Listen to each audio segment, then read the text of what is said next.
Tengo el gusto de presentar a otro amigo muy querido. Eso es lo más interesante. 3 de mis grandes amigos están aquí y tengo el honor de presentarlos a cada uno de ellos. Doctor Miguel Mendoza Montes, quien es licenciado en Derecho por la Universidad Autónoma de Baja California, cursó especialización judicial en el Instituto de Especialización Judicial de la Suprema Corte de Justicia de la Nación, especialización en Justicia Federal para Adolescentes, expedida por el Instituto de la Judicatura Federal, especialista en Argumentación Jurídica por la Universidad de Alicante, España, maestro en Administración de Justicia por la Universidad Autónoma de Veracruz y doctor en Derecho por la UNAM. Ha tomado diversos diplomados, entre los cuales están actualización en Derecho Penal y Amparo y actualización en Derecho Civil, Mercantil y Quiebras, impartidos por la UNAM, Instituto de Investigaciones Jurídicas y la Asociación de Egresados de la Facultad de Derecho, Zona Costa de la Universidad Autónoma de Baja California, AC. Derecho Procesal, Civil y Mercantil, impartido por la Universidad de Estudios de Posgrado en Derecho de Veracruz, Derecho Constitucional y Amparo, temas selectos del pensamiento jurídico contemporáneo y proceso, contexto social y derecho internacional, impartidos por el Instituto de la Judicatura Federal, extensión Veracruz. Diplomado básico en Derechos Humanos y Democracia, impartido en la Facultad Latinoamericana de Ciencias Sociales en la Ciudad de México, y Juicio de Amparo, impartido en la Casa de la Cultura Jurídica en Puebla. Ha sido profesor en las extensiones de Boca del Río, Jalapa, Reynosa y Puebla del Instituto de la Judicatura Federal, en donde ha impartido las cátedras de Derecho Civil y Derecho Procesal Federal, Método para la Solución de los Problemas Jurídicos, los Derechos Humanos en el Ámbito Mundial, Seminario de Interpretación y Argumentación Jurídicas, Seminario de Suspensión y Taller para la Elaboración de Sentencias de Amparo contra Leyes. También ha colaborado con distintas universidades e instituciones en las que ha impartido diversos cursos, conferencias y congresos. Asimismo, tiene publicados los siguientes artículos: el artículo 114, fracción tercera de la Ley de Amparo en la Revista Jurídica, Escuela Libre de Derecho de Sinaloa, elementos del tipo en la reforma de 1999, en el Cuaderno de Investigaciones sobre la Judicatura Juez, volumen 4, Universidad Iberoamericana, algunas sugerencias para argumentar en casos de un juzgado de distrito, en la revista del Instituto de la Judicatura Federal, extensión Veracruz, La lógica en la argumentación judicial y Don Quijote, en la revista del Instituto de la Judicatura Federal, colaborador en el Diccionario de Derecho Procesal Constitucional y Convencional, editado por el Poder Judicial de la Federación y de la UNAM. Artículo para Congreso Nacional, el nuevo juicio de amparo y control de convencionalidad, desafíos del juez mexicano. El ofrecimiento del trabajo en la lactancia, publicado en las memorias del Tercer Congreso Nacional, Juzgar con Perspectiva de Género, y el derecho de acceso a la justicia. La justicia burocrática local presenta un problema de anomia, publicado en la revista del Instituto de la Judicatura Federal, Escuela Judicial. En el Poder Judicial de la Federación se ha desempeñado como oficial administrativo, secretario de juzgado, secretario de tribunal colegiado, fue nombrado juez de distrito en el año 2000 y es magistrado de circuito desde el año 2006.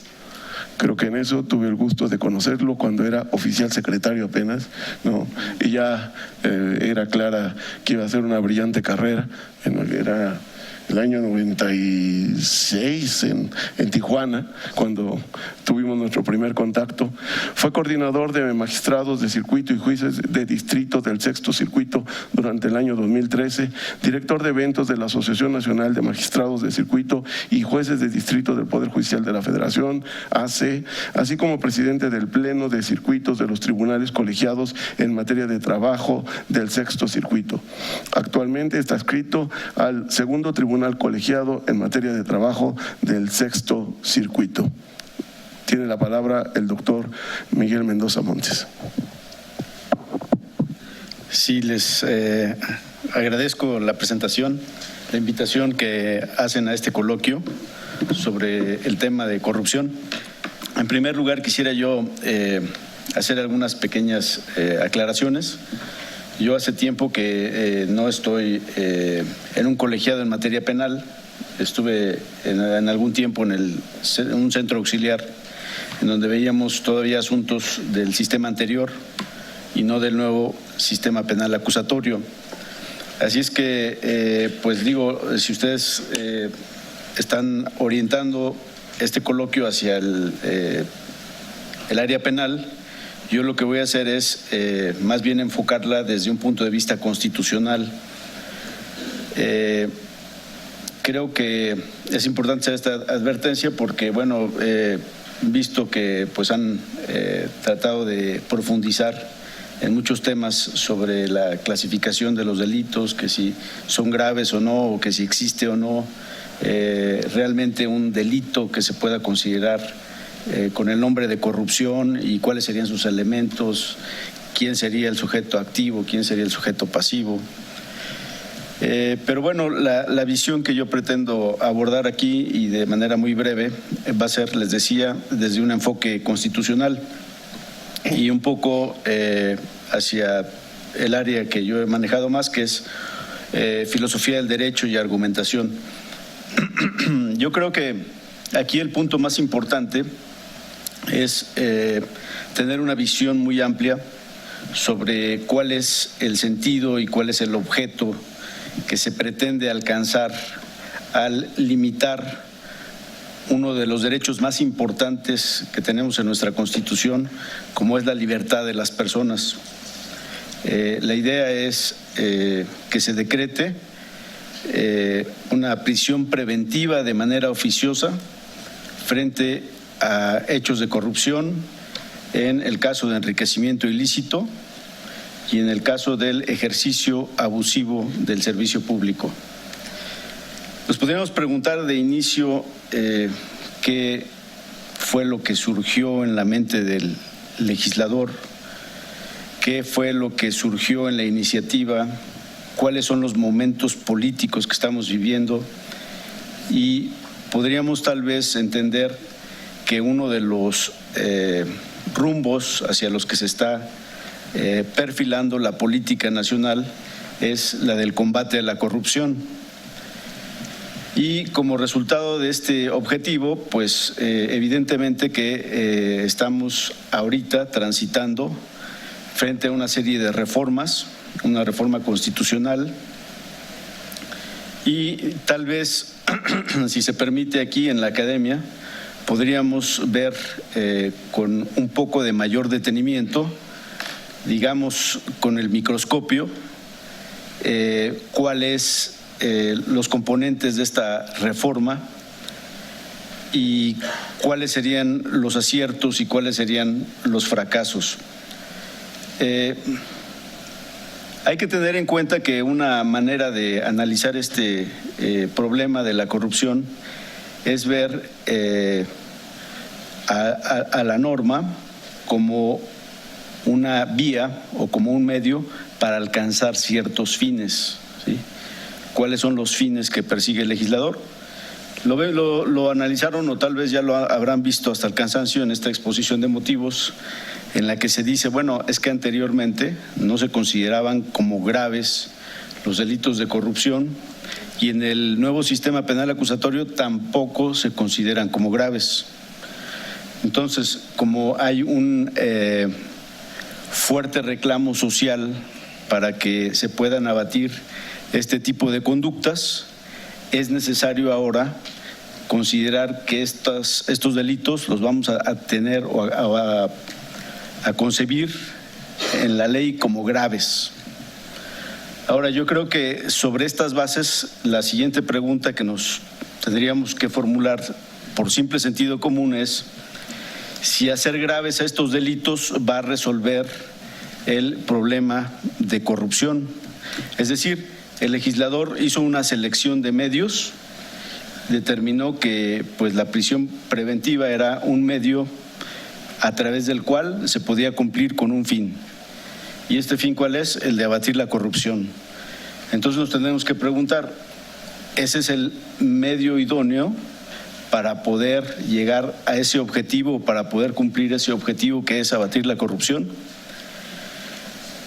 Podríamos irnos un poco atrás y considerar que ya en la historia legislativa de nuestra Constitución se han hecho una cantidad de esfuerzos de diferente tipo para resolver este mismo problema.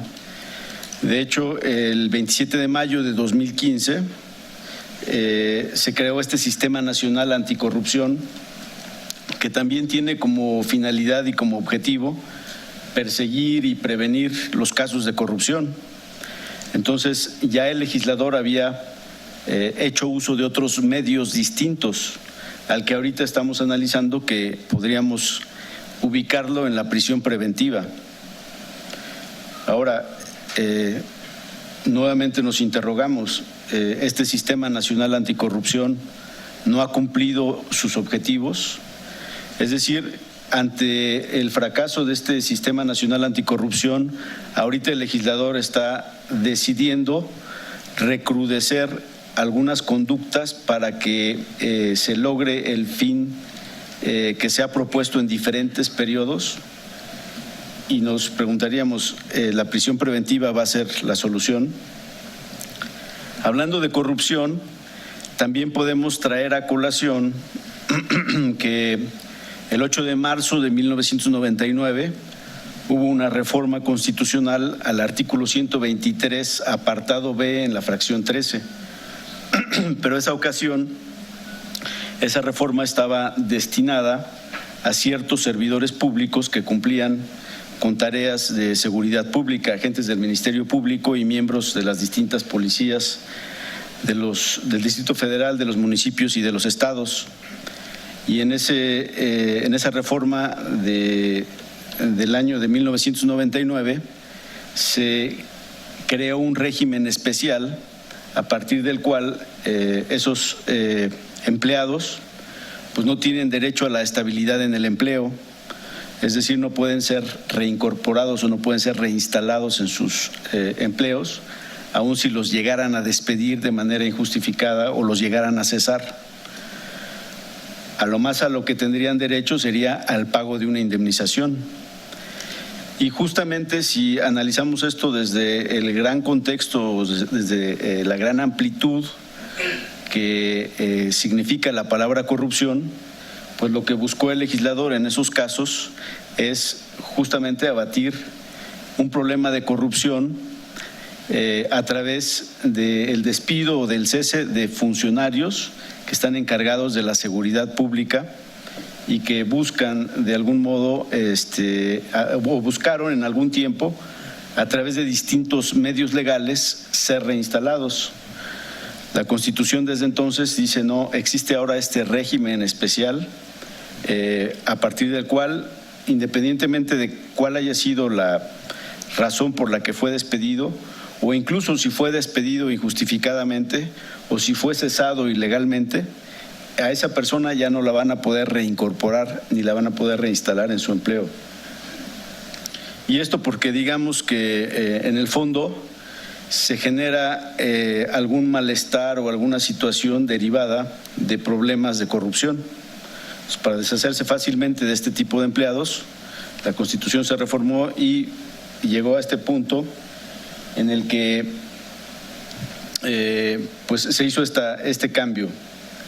Ahora, les decía yo que tratando de hacer este ejercicio de una visión amplia y general que incluye no solamente aspectos constitucionales, sino aspectos sociales y aspectos políticos, podríamos entender que hay una gran tentación porque se hagan reformas constitucionales y porque se lleve al derecho penal una serie de conductas con miras a lograr un objetivo de tipo político. Pero esta pretensión, en el momento en el que la traspolamos a un sistema de derecho constitucional, pues tiene que resistir o tiene que acreditar, cumplir con ciertos parámetros. Porque evidentemente que hay mayorías que pueden generar reformas constitucionales y que desde el momento en el que están en la Constitución, pues decimos, pues no hay vía legal que pueda modificar una reforma constitucional. ¿Cómo se puede plantear, valga la paradoja, la inconstitucionalidad de la Constitución? Esto no es un tema novedoso. Ya desde hace tiempo hay un autor alemán que se llama Otto Backhoff, que decía o sostenía que la Constitución podría ser inconstitucional. ¿Sí?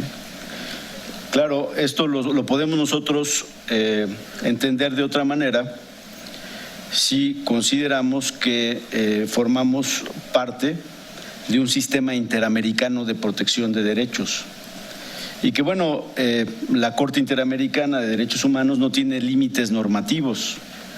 Ya quedó claro en el caso de Olmedo Bustos, el de la última tentación de Cristo, que la Corte Interamericana tiene el poder, valga la redundancia, de poder ordenar que un Estado modifique su propia Constitución. Entonces no estamos exentos de que una reforma constitucional pudiera resultar inconvencional a la luz de este sistema interamericano.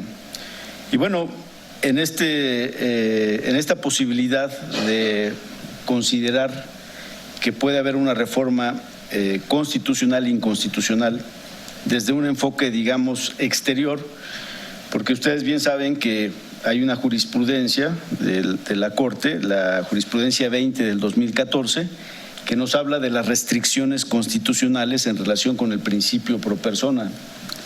Y esta Constitución dice que aún si existiera un tratado internacional que tuviera una protección más amplia, cuando ese tratado internacional entra en contradicción con una norma constitucional, se tiene que estar a la norma constitucional y no al tratado internacional.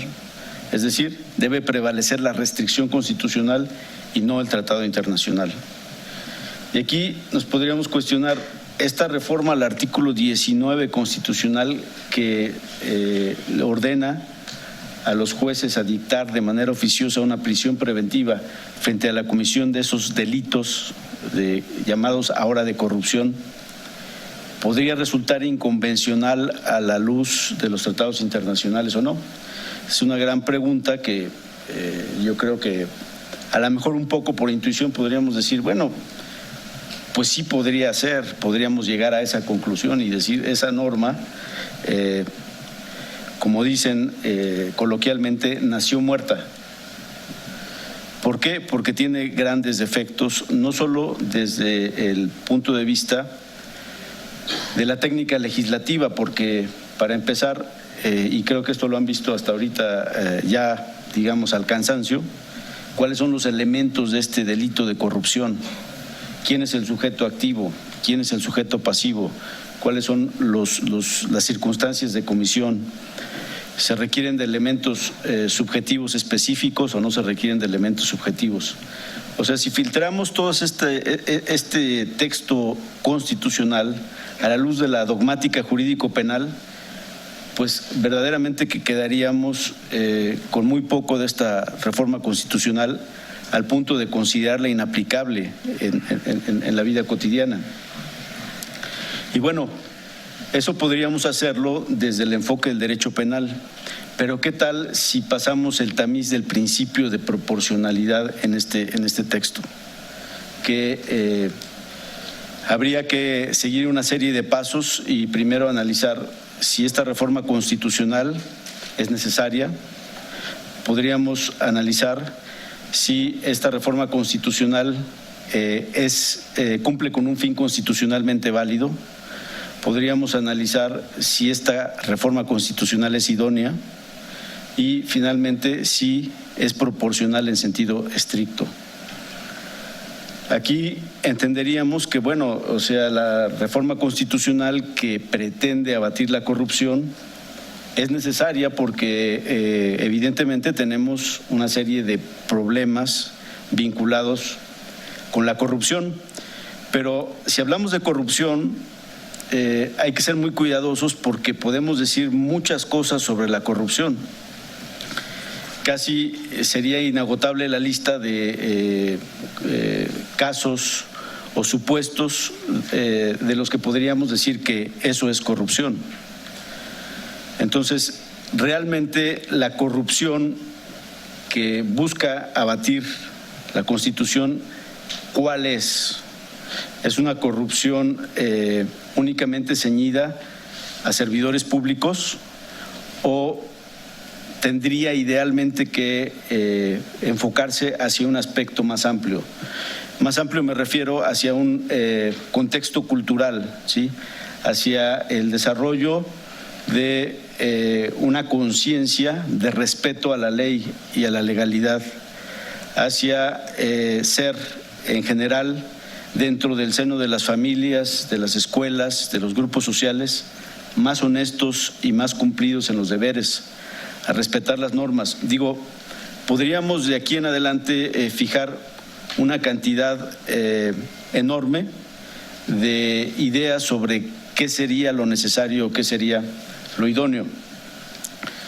Yo en el 2016 participé en un congreso de filosofía del derecho para el mundo latino en la ciudad de Alicante, en España, y uno de los temas que se abordó, que llamó mi atención, se llama la anomia.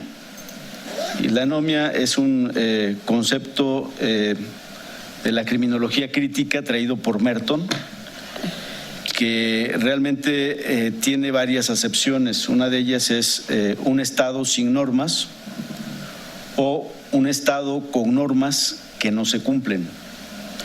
Y a mí me llamó la atención porque justamente me parecía que México y muchos países de América Latina podrían ubicarse en este concepto de anomia, en donde tenemos leyes, tenemos normas constitucionales, tenemos cláusulas de normas convencionales, pero ¿qué pasa? O sea, en la realidad hay una contradicción entre el texto constitucional escrito y la Constitución viva que transitamos, que cotidianamente vemos en la gente, en las autoridades.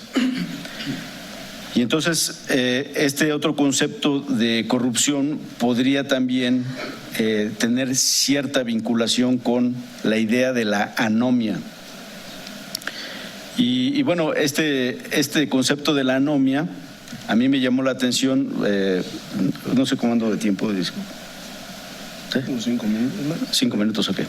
Entonces este concepto de la anomia a mí me llamó la atención porque como magistrado de un tribunal colegiado en materia de trabajo, en el año 2015, atravesamos por una serie de asuntos que claramente reflejaban esta situación de anomia, porque durante esos años, durante el gobierno del gobernador ahora ya fallecido Rafael Moreno Valle, se dieron una cantidad impresionante de despidos de trabajadores burócratas, alrededor de 13,000 trabajadores, y junto con ellos se dio una designación de un magistrado de un tribunal de arbitraje.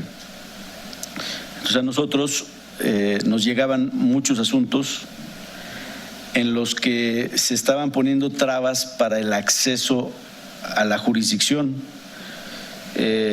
Trabajadores presentaban sus demandas y les pedían requisitos que a lo mejor hasta resulten absurdos, así como dame tu acta de nacimiento, tu credencial de lector, y no eran más que evidentes trabas para impedir el acceso a la jurisdicción. Entonces el tema que me pidieron era sobre criterios. Es decir, no hay criterios ahorita del 19 de febrero de este año, pero sí hay algunos criterios vinculados con temas como de la anomia y de la corrupción consecuentemente, porque es otro tipo de corrupción entre autoridades que de algún modo se coordinan de tal manera que hacen imposible el acceso a la jurisdicción.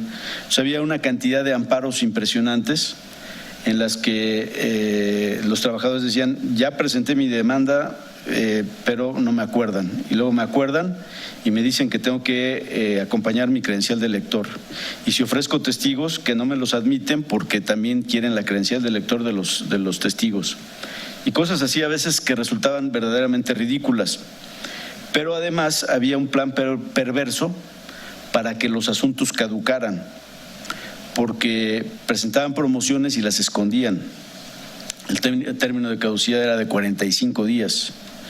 Entonces esperaban a los 45 días y si no había una promoción o se hacían perdedizas las promociones, pues llegaban caducos los asuntos.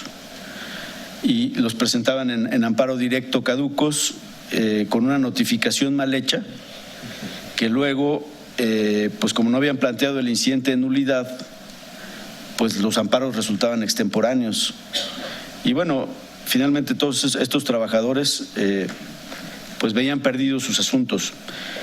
Pero retomando lo que venía platicando yo, estos son ángulos o facetas que podemos advertir que también constituyen actos de corrupción que lesionan verdaderamente los derechos humanos, los derechos fundamentales de los ciudadanos. Entonces yo diría, si la verdadera preocupación del legislador fuera la de abatir estos temas de corrupción, se tendría que enfocar indiscutiblemente no solamente en estos aspectos patrimoniales que finalmente van a ser patrimoniales porque se lesiona el patrimonio del Estado en estas conductas a que se refiere el 19, sino en estas relaciones de poder que igualmente fracasan en cuanto al objetivo que se persigue. ¿Qué es lo que se persigue? Abatir la corrupción. Pues hay que analizar de manera muy sistemática y objetiva a la corrupción en sus diferentes facetas y elegir cuál es la medida legislativa idónea para poder combatir estos males. Retomando lo que venía diciendo sobre el principio de proporcionalidad, en este punto, a pesar de que la medida sea necesaria, de que hay que abatir la corrupción, a pesar de que cumpla con un fin constitucionalmente válido, porque efectivamente la corrupción lesiona muchos bienes jurídicos de todas las personas en muchos aspectos, no solamente en el aspecto del erario del Estado, ¿sí?, sino en este tipo de relaciones también como las que les vengo comentando, en donde se obstruye el acceso a la jurisdicción. Y bueno, entonces diríamos, es necesaria, cumple con un fin constitucionalmente válido, pero la medida no es idónea. ¿Por qué? Porque si lo que se busca es abatir la corrupción y el medio empleado para hacerlo es restringir un derecho a la libertad mediante la prisión preventiva oficiosa, claro está que por muchos asuntos en los que se decrete la prisión preventiva oficiosa, previsiblemente podemos entender o podemos calcular que eso no va a disminuir la corrupción, y menos la corrupción que se desenvuelve en muchas raíces, en muchos problemas, en muchas cuestiones que no solamente se refieren al daño al erario federal. Entonces, siguiendo este juicio de proporcionalidad, creo que nos detendríamos en este aspecto de la idoneidad de la medida. Y aquí yo creo que lo pertinente sería pues olvidarnos de ese 19, porque eso no va a dar mayor resultado. ¿Qué pasa con este Sistema Nacional Anticorrupción? ¿Por qué nos vamos al derecho penal, que es la última ratio, cuando pueden existir otras alternativas que nos lleven, digamos, de manera más exitosa al cumplimiento de este fin, que es abatir la corrupción?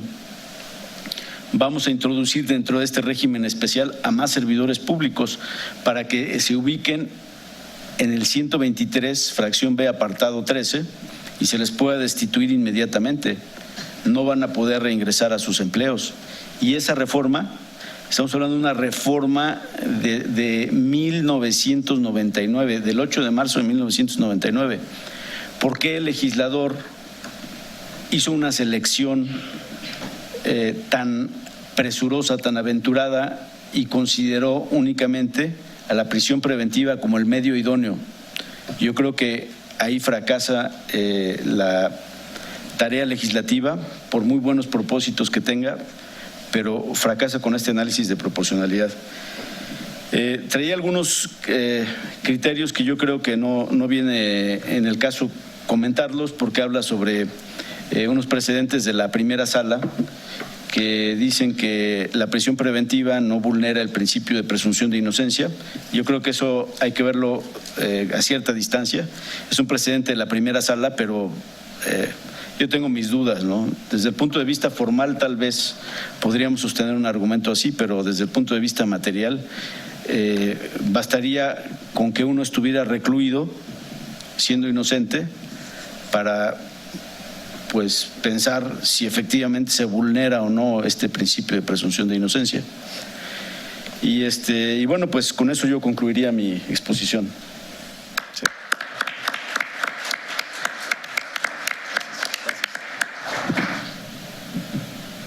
Muy interesantes las reflexiones del magistrado Miguel Mendoza Montes. Yo en algunos eventos públicos he puesto un ejemplo. Muy bien, vamos a tener corrupción y curiosamente en lugar de referirse a los que son más concretos como sería el peculado o el cohecho, eso no, el enriquecimiento ilícito, pero con un grado de prueba rebajado a dato. Ok, 15 personas, cada uno con 10,000 pesos en efectivo. Se investiga las cuentas bancarias del señor presidente de la República y se le depositan cada uno esos 10,000. Son 150,000, gana 108,000. Que demuestre el origen de ese dinero. No van a poder, es en efectivo. No se dice quién lo hace, ni el motivo, ni nada, pero ya son 150,000 que rebasan su salario mensual. Con eso es enriquecimiento ilícito, con eso prisión preventiva oficiosa, y además, si lleva adelante el que se les quite el fuero, pues entonces, adiós. Estamos hablando del primer mandatario y de ahí hacia abajo cualquiera. Estas son las cuestiones de desarticular el sistema jurídico. Desde Levenstein ya se hablaba de todas estas cuestiones también, de norma normativa, norma nominal, norma programática, norma semántica, y planteaba todo esto. No se parte de la idea que en realidad el orden jurídico es un sistema, y como sistema tiene que integrarse como la maquinaria de un reloj. Así debe funcionar. Si no se le entiende así, y entonces se generan normas dispares, podemos tener entonces este tipo de graves consecuencias.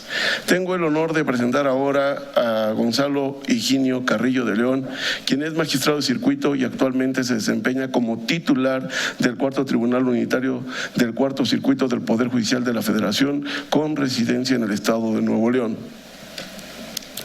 quien debo dar cumplidamente las gracias doblemente porque él sufragó todos sus gastos para venir a estar hoy con nosotros. Eso hay que decirlo, ¿no? En este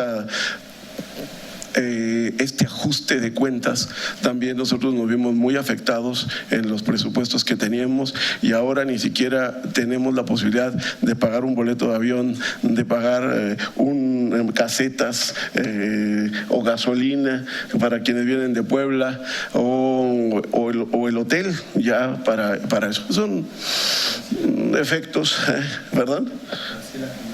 La comida ya ha cerrado, pero eso tampoco viene de la UNAM, eso ya viene de su servidor, que con mucho gusto están invitados. En su formación profesional destaca que cuenta con licenciatura en Derecho, maestría en Derecho Fiscal, maestría en Filosofía, maestría en Políticas Públicas y Administración, doctorado en Derecho, de todos los cuales se ha titulado con honores y mención honorífica.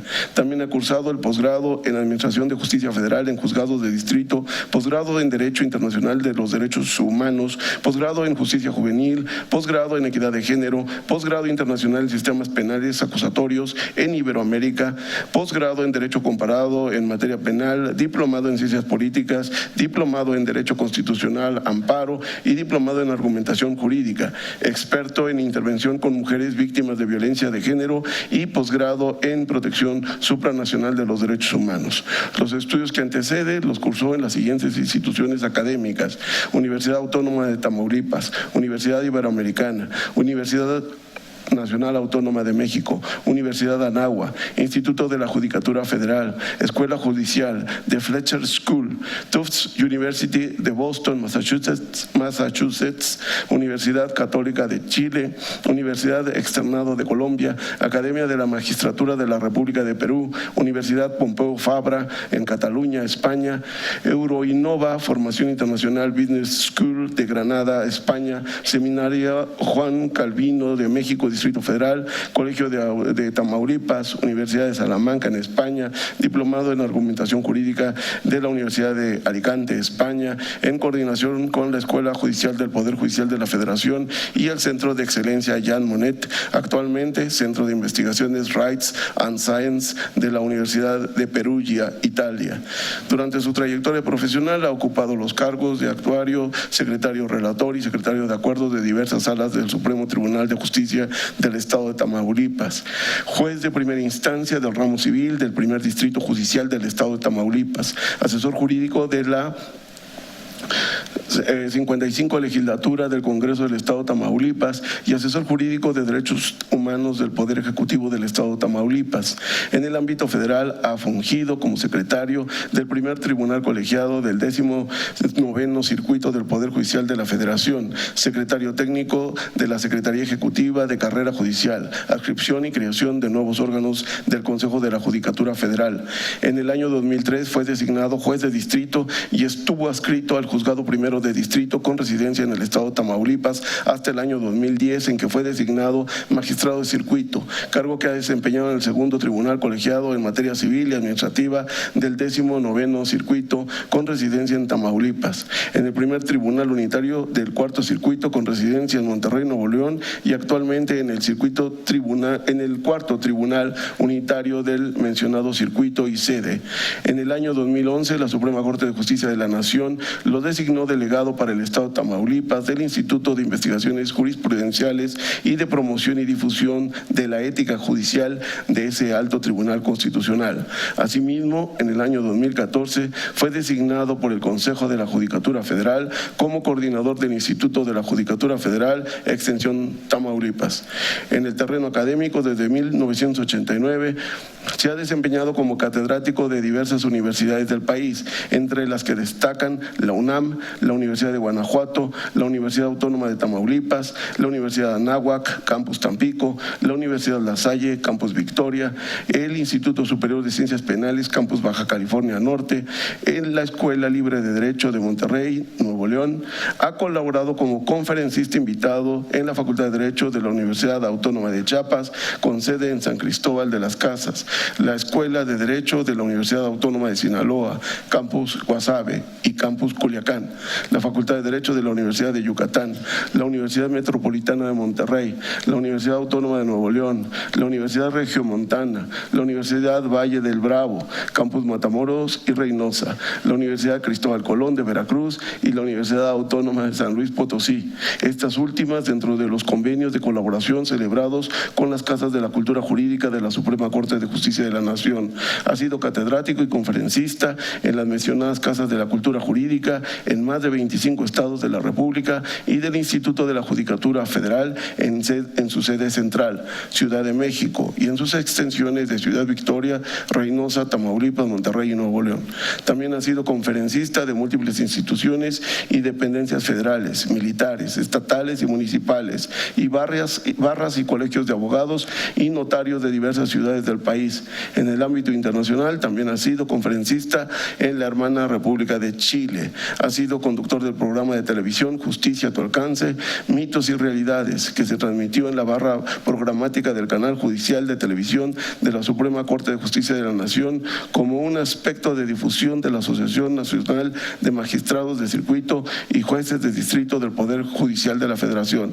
También ha sido director regional ejecutivo de la Asociación Nacional de Magistrados de Circuito y Jueces de Distrito del Poder Judicial de la Federación, octava región, que abarca los estados de Nuevo León y Tamaulipas, y director nacional de Relaciones Públicas de dicha asociación y coordinador general de Magistrados de Circuito en los estados de Tamaulipas y Nuevo León. Es coautor de diversos libros publicados por la Suprema Corte de Justicia de la Nación, en el Instituto Nacional de Ciencias Penales de la Procuraduría General de la República, el Consejo de la Judicatura Federal, entre los que destacan los siguientes: estudios comparados sobre jurisprudencia, 6 voces de justicia y género, acceso a la información, protección de datos personales y rendición de cuentas. También es autor de diversos artículos publicados por revistas especializadas en temas jurídicos e institucionales. Es miembro de número de la Academia Mexicana de Derecho Fiscal y miembro de la Asociación Nacional de Magistrados de Circuito y Jueces del Distrito del Poder Judicial de la Federación. Por su participación en la misión diplomática conformada por 100 juzgadores mexicanos, tanto en el ámbito federal como estatal, comisionados para conocer la forma en que operan los sistemas penales acusatorios de Estados Unidos de Norteamérica, Chile, Colombia y México, y su destacada participación académica en diversas instituciones nacionales e internacionales, fue designado por la Secretaría Técnica para la Reforma del Sistema de Justicia Penal de la Secretaría de Gobernación como capacitador nacional certificado por razón de sus méritos. Tiene la palabra el magistrado Gonzalo Eugenio Carrillo.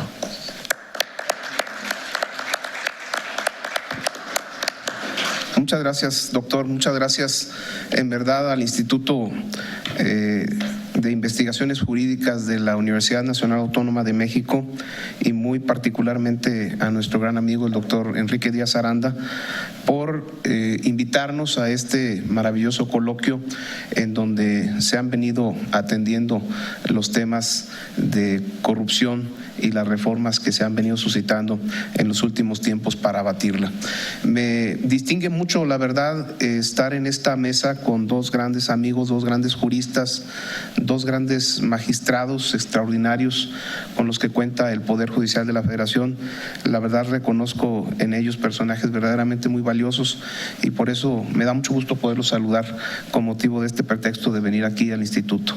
Es un instituto muy querido para mí. En el año 2002 tuve una estancia por acá.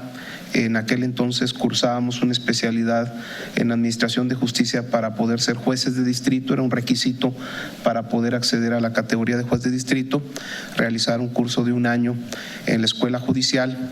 Y al final de ese curso tuvimos una estancia aquí en el Instituto de Investigaciones Jurídicas para efecto de escribir nuestra tesis.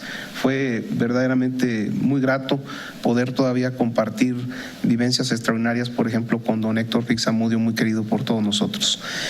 Pues déjenme, después de esta brillante exposición del magistrado Miguel Mendoza y las que tuvimos la oportunidad de escuchar al llegar aquí a esta magnífica aula, tratar de abordar en alguna medida el tema que nos convocó a nosotros en esta mesa esta tarde, que es criterios de la judicatura o criterios del Poder Judicial de la Federación sobre el tema de corrupción.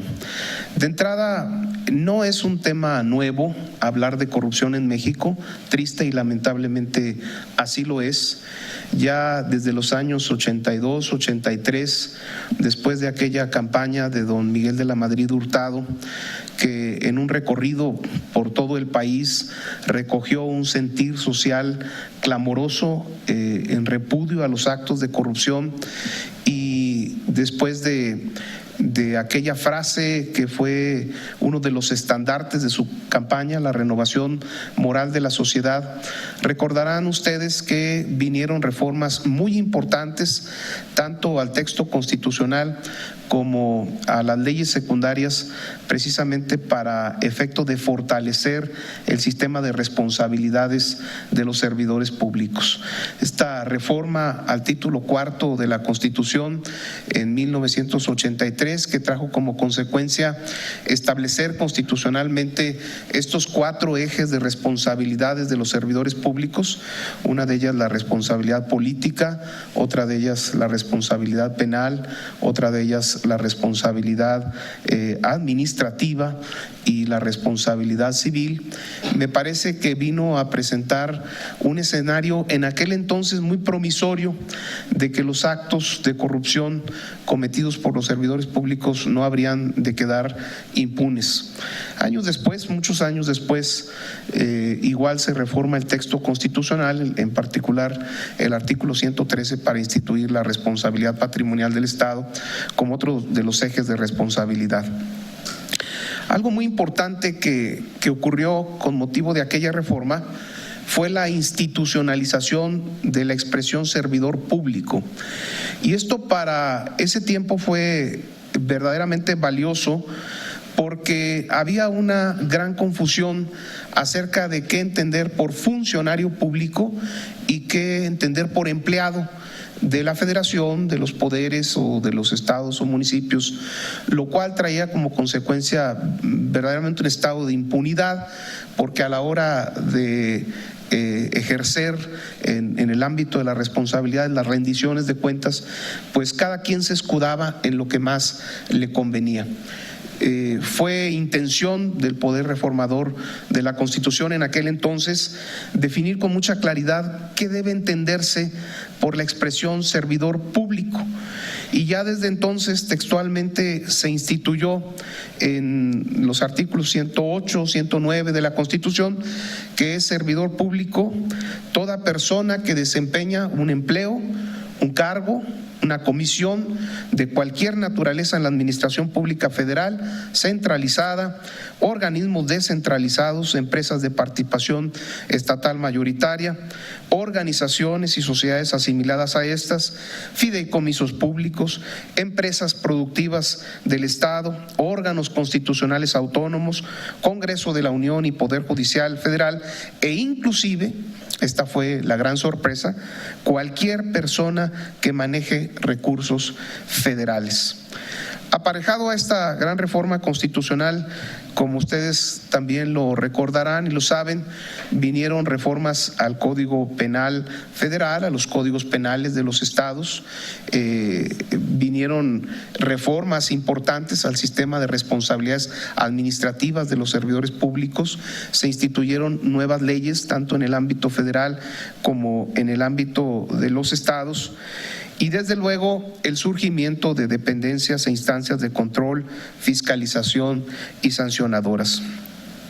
Como ya lo mencioné, uno de los grandes ejes de esta magna reforma pues fue el esclarecimiento de que el servicio público recae en personas denominadas servidores públicos. Yo recuerdo en mis lecturas sobre estos temas ya hace varios años que remarcan los doctrinarios que una de las grandes intenciones que tuvo el poder reformador de la Constitución fue desaparecer de esta la expresión funcionario público para únicamente dejar la expresión servidor público y evitar precisamente esto, las ambigüedades que favorecen precisamente la impunidad. Esto no fue posible. Yo cuando platico de estos temas con mis alumnos les digo que bueno, en aquel entonces la técnica legislativa no contaba con los adelantos tecnológicos que hoy tenemos, que a través de buscadores podemos identificar todas las palabras de un texto que hablen, por ejemplo, de funcionario, y con eso a eliminarla o adecuarla, ¿verdad? En aquel entonces el trabajo se hacía literalmente a mano. Yo fui director jurídico del Congreso del Estado de Tamaulipas, sé de lo que estoy hablando. Había literalmente que agarrar una lupa y ponerse a revisar los textos para efecto de que no se le fuera a uno algún precepto que todavía contemplara alguna expresión que el legislador ya no quería usar. Todavía encontramos en nuestra Constitución alusiones a funcionario público. Por ejemplo, cuando habla de la protesta constitucional, dice: todo funcionario público, sin excepción, antes de ejercer su cargo, debe de protestar, cumplir, guardar, cumplir la Constitución y todas las leyes que de ella emanen. En realidad, técnicamente hablando, la expresión funcionario no es correcta, porque la intención, y eso lo dice la exposición de motivos de esta magna reforma, era eliminar por completo la palabra funcionario. Así podemos encontrar algunas otras escasas alusiones a la palabra funcionario público, pero esto crea un estado de confusión en lugar de favorecer un sistema verdaderamente sancionador de los excesos del poder como se pretende. Bueno, en el ámbito del derecho punitivo, recordarán ustedes que se introdujeron una serie de tipos penales tendientes a castigar hechos de corrupción, instituyéndose así figuras delictivas tales como ejercicio ilícito del servicio público, abuso de autoridad, coalición de servidores públicos, uso ilícito de atribuciones y facultades, concusión, intimidación, ejercicio abusivo de funciones, tráfico de influencias, cohecho, peculado y enriquecimiento ilícito.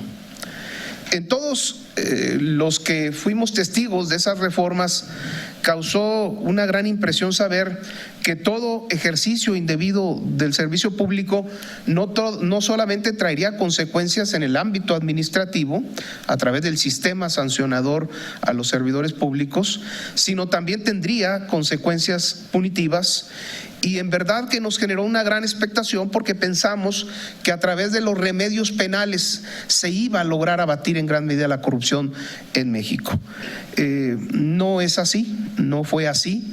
Tristemente, la experiencia vivida en los tribunales, muy concretamente a los que a nosotros nos toca presidir, en los tribunales de la Federación, nos demostró que durante estos casi 37 años, muy pocos casos de delitos cometidos por servidores públicos con motivo de hechos de corrupción han llegado a judicializarse. E inclusive, también lo puedo decir, no fueron tampoco muy significativos los casos que en materia administrativa llegaron a los tribunales para efecto de que se aplicaran las sanciones previstas por las leyes tanto federal como de los estados respectivas. Y lo menciono porque he tenido la oportunidad no solamente de estar en un tribunal colegiado en materia administrativa durante un buen número de años, en donde se supone que debieron haber llegado un buen número de asuntos para poderse revisar en sede constitucional, como también he tenido la oportunidad de estar en tribunales penales, como es el caso en la actualidad, que estoy a cargo de un tribunal unitario de circuito en la ciudad de Monterrey, en donde son escasos realmente los casos que llegan motivados por la infracción a estas normas penales a las que me he venido refiriendo. No quiere decir que no han llegado.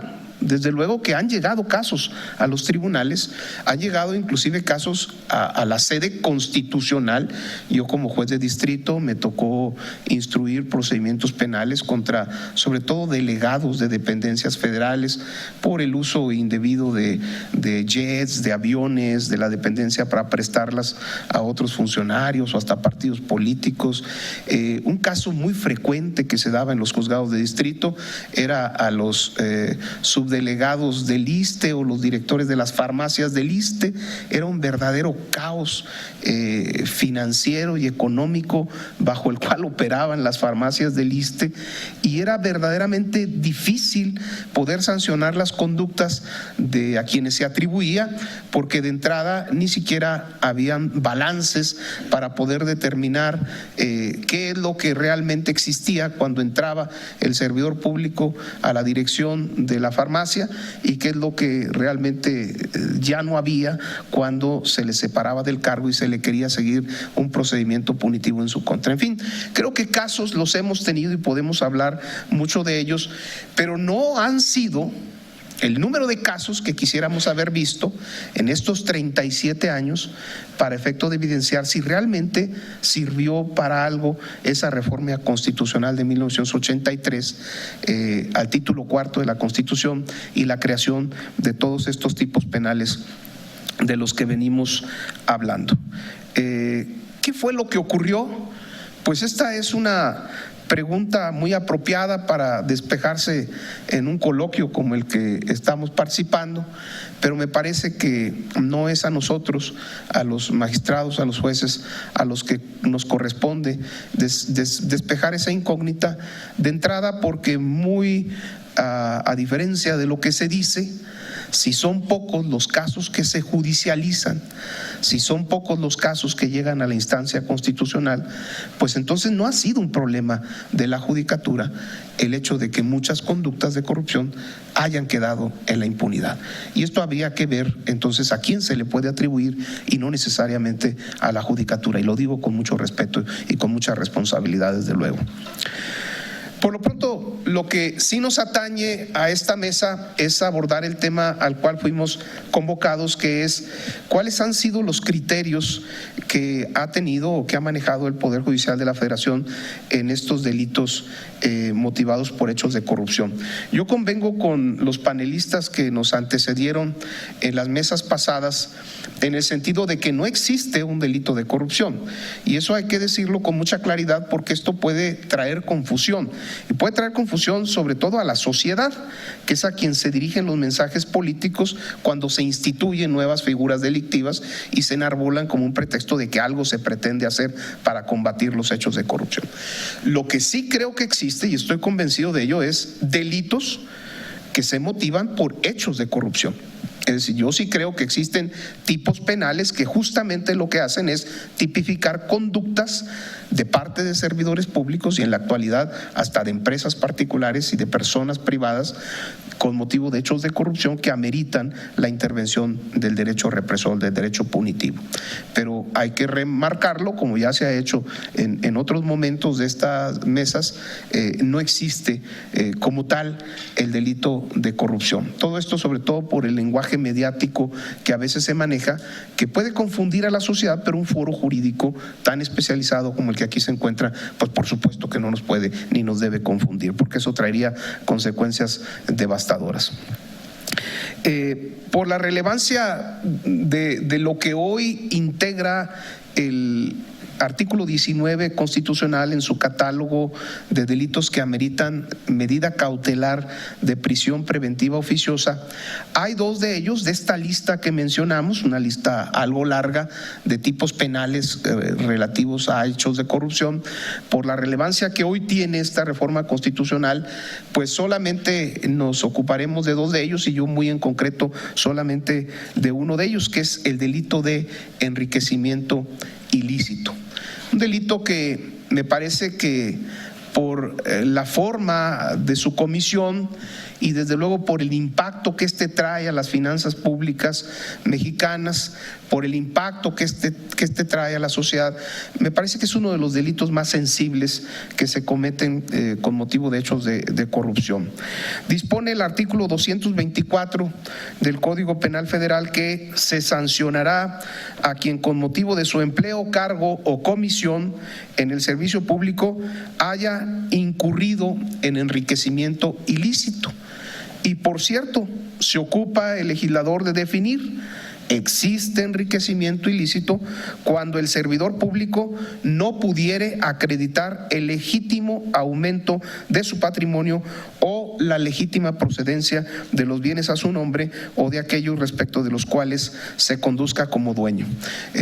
Hay la particularidad de que en un segundo párrafo también incluye aquellos bienes que ingresan al patrimonio de los familiares inmediatamente directos, como pudiera ser los cónyuges, como pudiera ser los padres, los hijos, los descendientes, los dependientes económicos, e inclusive evidentemente pues para evitar que se trate de ocultar evitar el enriquecimiento, el abultamiento de bienes, transfiriéndolo a los familiares o a los más cercanos.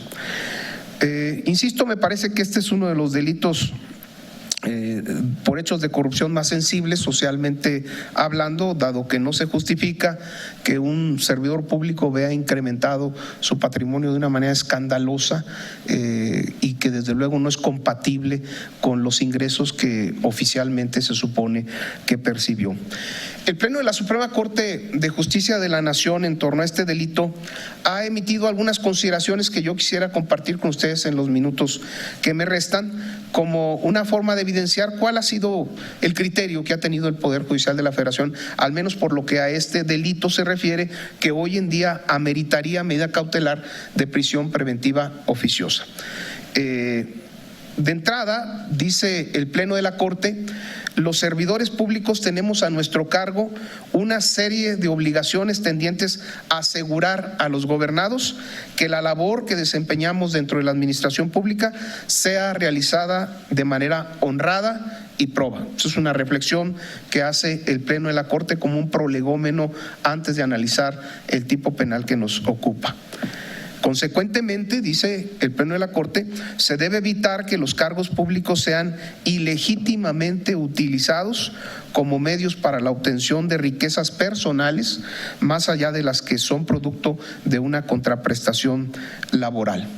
Otra reflexión que hace la Corte en torno a este tipo es: un servidor público no puede utilizar su puesto para hacerse de bienes a través de corruptelas o prácticas irregulares, con lo que yo creo que todo mundo estamos de acuerdo. Sin embargo, no obstante la severidad social, mediática de este tipo penal, nos dice la Corte que en ningún momento se puede estimar que la carga probatoria que asiste al Ministerio Público de acreditar el enriquecimiento ilícito se encuentre desplazada al servidor público en el sentido de acreditar la legítima procedencia de su patrimonio, sino que debe entenderse como el derecho de defensa que goza para desvirtuar los elementos de prueba en su contra. Esto que pareciera un juego de palabras, es decir, pareciera un juego de palabras en el sentido de que el Ministerio Público tiene la carga de demostrar la ilicitud en el incremento del patrimonio y toca al gobernado, en este caso al servidor público, demostrar que ese incremento no es ilícito. Para mí esto se me hace sinceramente un juego de palabras. Yo creo que se ve atenuado con otras consideraciones que nos externa la Corte al respecto. Dice el Pleno, es al Ministerio Público, conforme a las reglas instituidas por el artículo 21 y por el artículo 102 de la Constitución, a quien corresponde comprobar los elementos constitutivos del delito y la culpabilidad, del imputado. Y aquí empezamos con las primeras reflexiones en torno a estos argumentos de la Corte. Y no lo digo yo, lo dijeron algunos de los panelistas que nos precedieron. Verdaderamente hay en la Fiscalía General de la República un desorden administrativo en las áreas que manejan la investigación de delitos cometidos por hechos de corrupción.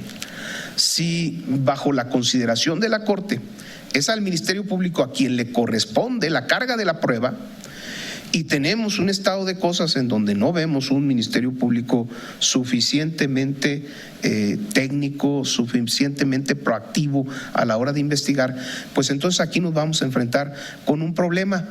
Y triste noticia, y va a aparecer un escudo de nuestra parte o va a aparecer un pretexto de nuestra parte como juzgadores, los que vamos a tenernos que enfrentar ante una averiguación endeble, insuficiente, somos los juzgadores federales. Y tristemente, los que a veces recibimos el escarnio público, los que recibimos el escarnio social, porque supuestamente fuimos nosotros los que dejamos en libertad a una persona que mediáticamente se le estaba instruyendo un procedimiento. Yo creo que las cosas se tienen que decir como son.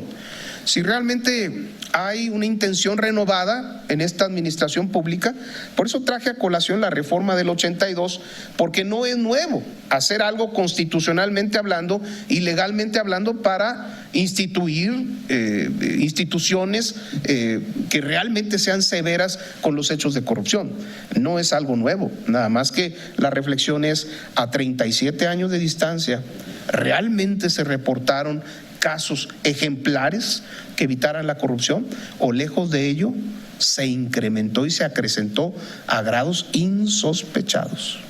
Bueno, lo primero que habría que revisar entonces es, ¿tenemos una estructura sólida de investigación de hechos delictuosos por parte de servidores públicos?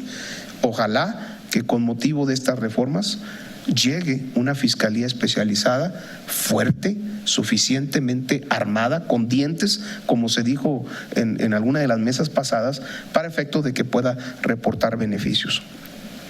Dice también el Pleno de la Corte, para determinar que un servidor público se ha enriquecido ilícitamente, que es el núcleo esencial del delito, se requiere la comprobación previa de determinados hechos o circunstancias, como son, por ejemplo, la calidad del acusado como servidor público. Pues me parece que esto es primordial.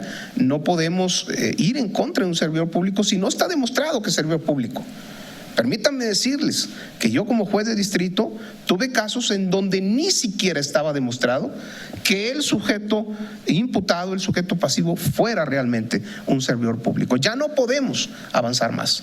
Nos quedamos simplemente en esto de entrada. Si no está demostrado la calidad específica del servidor público, pues no podemos avanzar mucho más. Y esto lo dice el Pleno de la Suprema Corte. La situación patrimonial del mismo al iniciar y al concluir sus funciones. Nos lo dijo uno de los panelistas que nos antecedieron y lo dijo como producto de su propia vivencia por el paso de la administración pública. No tenemos un verdadero sistema de responsabilidades o un sistema de control, como se le quiera llamar, una contraloría o una dirección de registros patrimoniales que emprenda una revisión acuciosa de cuánto tenemos al entrar, cuánto va evolucionando nuestro patrimonio con el paso de los años y cuánto se tiene al final. Las declaraciones se rinden y en la gran mayoría de los casos yo creo que van con la información que se requiere para que esa información sea analizada. Sin embargo, siendo honestos, toda esa información se archiva en cajas de cartón. Bueno, ahora ya son electrónicas las declaraciones y se archivan, me imagino que en cerebros electrónicos muy amplios que puedan recibir toda esta información, pero al final del día es información que ahí se queda. Yo he sabido que hay una revisión aleatoria. Si tenemos un padrón de 100,000 personas que trabajan en una dependencia pública, se eligen 1,000 y esas 1,000 son las que se revisan aleatoriamente. ¿Y qué pasará con las otras 99,000? Nadie las vio ni nadie las revisó. Se requiere también la remuneración percibida durante el desempeño del cargo, la remuneración realmente percibida. Y aquí me quiero detener, porque una cosa es lo que dicen las nóminas oficiales y otras son las famosas compensaciones secretas, partidas secretas, que al final del día es una remuneración. Lo podamos ver bien, correcto, incorrecto, es una remuneración que el servidor público obtiene con motivo de sus servicios. Todavía en años pasados, cuando se hablaba mucho de este tema de los topes salariales, yo me impresionaba mucho de entrar a las páginas de la Administración Pública Federal y veía casos de secretarios particulares que ganaban 400,000 pesos mensuales. Yo decía, pero ¿cómo? Si se supone que nadie puede ganar más que el presidente de la República, ¿cómo es que esta página evidencia que un secretario particular de un director de una dependencia, de un secretario de Estado, gana 400,000 pesos? Bueno, pues para efecto del ámbito de la responsabilidad se tiene que computar y se tiene que contar lo que realmente recibió, haya sido correcto o incorrecto. Ese podría ser otro delito, pero no podría ser el delito de enriquecimiento ilícito. La circunstancia real del patrimonio que en la actualidad cuente el sujeto, ya lo dijimos, él o sus familiares directos, sus ascendientes o descendientes. ¿Qué gran problema se presta en algunos casos en los que el servidor público no solo ejerce una actividad como servidor público, sino además es empresario. Y por cierto, un exitoso empresario. Hoy tenemos casos en la administración pública actual en donde hay servidores públicos de alto nivel que son además excelentísimos y prósperos empresarios.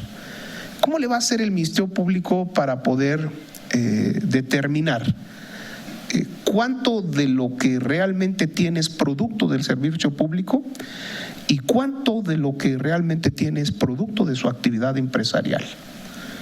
Esto en la realidad se presta a casos muy complicados que por cierto algunos de ellos están vivos en este momento y que si no hay una prueba contundente por parte del Ministerio Público difícilmente pudiera llegar a prosperar para efecto de una sanción, que es lo que pareciera que todos estuviéramos esperando.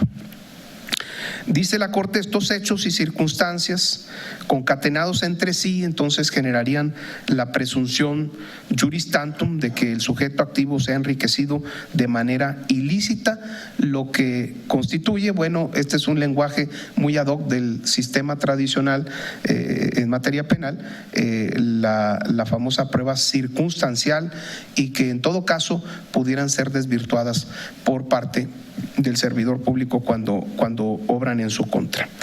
Yo creo que simplemente asomándonos a este tipo penal, veo que la hora ha avanzado bastante, simplemente aproximándonos a este tipo penal, nos damos cuenta de lo complicado que es a la hora de la realidad. Ya en el terreno del juzgamiento, hay que recordar que los jueces, por obligación constitucional y obligación moral, tenemos que ser imparciales y juzgamos con pruebas. No juzgamos ni con tendencias mediáticas, ni juzgamos tampoco con asegúnes, según dice la gente, ¿no? Ni tampoco, por cierto, siempre me gusta decirlo, sobre todo entre mis alumnos, ni tampoco tenemos una bola de cristal que nos revele la realidad de las cosas, sino lo que necesitamos son pruebas para poder determinar con precisión jurídica si alguien es responsable o no es responsable de la comisión de un hecho ilícito. Quedan muchos temas en el tintero. Yo coincido con mi amigo Miguel Mendoza que necesitamos un sistema sólido, comprometido, eficiente y eficaz de investigación de las conductas de servidores públicos que inciden en hechos de corrupción, que logren superar las exigencias del juzgamiento, por lo que estoy comentando aquí, ¿verdad? Sobre todo cuando los temas se alzan a los tribunales de la Federación en el amparo, pues el estándar de exigencia es mucho mayor, porque tiene que haber una prueba contundente de que se cometió un hecho ilícito y que las pruebas revelan que alguien participó en su comisión con responsabilidad plena.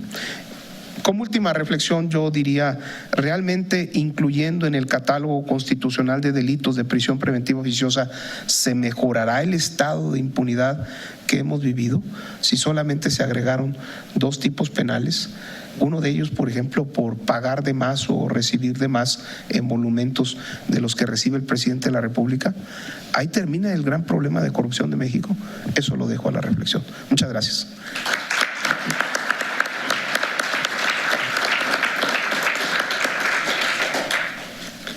Profundas las reflexiones del magistrado Carrillo, como siempre.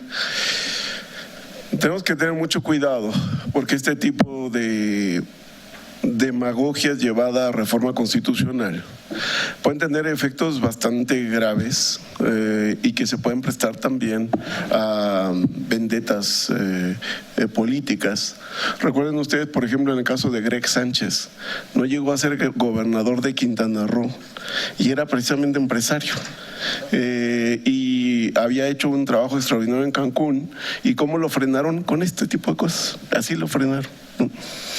Bueno, pues nos vamos lejos. Recientemente Anaya, quien es también empresario, y uno de los puntos que se llevaron adelante para desprestigiarlo, no sé si haya cometido delitos o no, eso no lo sé, pero de entrada ya fue solamente una cuestión de un supuesto enriquecimiento. Además, Y dirían, bueno, pero en todo caso pues era un particular. Es que aquí es donde hay que prender la luz de alerta. Hay voces y hay países donde el enriquecimiento ilícito no solamente es una figura en la que pueden incurrir los servidores públicos, sino también ya los particulares. Hay libros que están en ese sentido ya publicados. Yo los he visto, los he consultado en el Max Planck en Alemania. Y esto es lo que hace encender esos focos, porque esto hasta dónde pare y hasta dónde llegue no lo sabemos. Sin duda alguna hay mucho que analizar y los jueces tienen esa gran labor, porque de acuerdo con el artículo 1 de la Constitución deben velar porque los derechos humanos sean protegidos. Que todas las autoridades en el ámbito de su competencia tienen que velar conforme a todos los principios que envuelven a esos derechos humanos para que sean verdaderamente protegidos. Pero, ¿qué pasa? Por un lado, tienen esa obligación, pero por otro lado, no les dan los elementos para poder resolver como a veces la opinión pública quiere, y ahí viene el linchamiento mediático, cuando no les ofrecen las pruebas, solamente con suposiciones, en donde ahí viene esa gran labor. Tengo ahora el honor también de presentar al magistrado Miguel Ángel Aguilar López, originario de la Ciudad de México, profesor del posgrado de la UNAM, miembro de la Academia Mexicana de Ciencias Penales, tiene un doctorado en Derecho por la Universidad Autónoma de Tamaulipas y por la Universidad Nacional Autónoma de México, una maestría en la Facultad Latinoamericana de Ciencias Sociales, Flaxo, sede México, y por el Instituto Nacional de Ciencias Penales, un máster en la Universidad Autónoma de Barcelona, una diplomatura internacional de actualización y perfeccionamiento con especialización en interculturalidad y derecho, curso de especialización en justicia federal para adolescentes y una especialización judicial. Cursó la licenciatura en la Universidad Nacional Autónoma de México. Dentro de su trayectoria profesional fungió como abogado litigante, agente del Ministerio Público de la Federación, adscrito a la Dirección General de Procesos de la Procuraduría General de la República, secretario de juzgado, juez primero de distrito en materia penal en el Distrito Federal y magistrado de circuito, todos dentro del Poder Judicial de la Federación. Entre sus obras publicadas como autor cuenta con 6 títulos sobre el derecho penal, entre las cuales destaca la presunción de inocencia, derecho humano en el sistema penal acusatorio, la prueba en el proceso penal acusatorio y el delito y la responsabilidad penal, así como más de una centena de artículos de investigación.